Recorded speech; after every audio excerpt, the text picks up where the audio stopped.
The freedom to read has been under attack in the US for some time now, and the latest figures from the writers' organization PEN America present some damning evidence.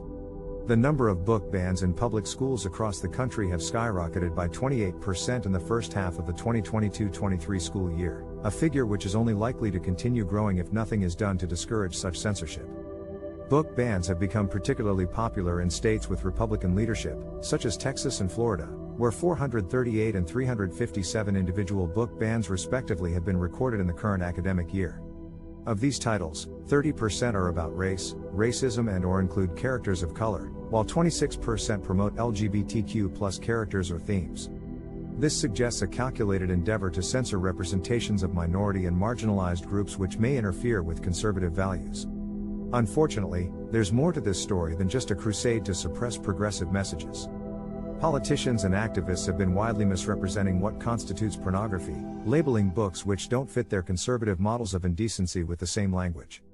And while these biased restrictions seem to be having a real effect on the books being removed from circulation, they've also been creating an uncomfortable stir amongst politicians. Even Republican Governor Ron DeSantis is not immune from the backlash.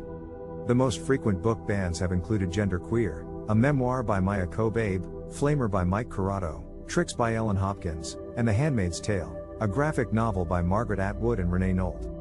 Author Atwood recently auctioned off an unburnable edition of her own book to raise money for PEN in support of their resistance to such censorship.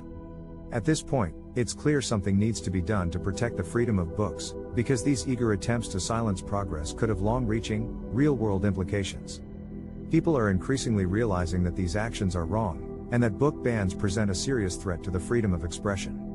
As PEN America's chief executive, Suzanne Nossel put it, the heavy-handed tactics of state legislators are mandating book bans, plain and simple. Therefore, it is up to us to make sure we stand up for the right of people everywhere to access and enjoy books free from bias.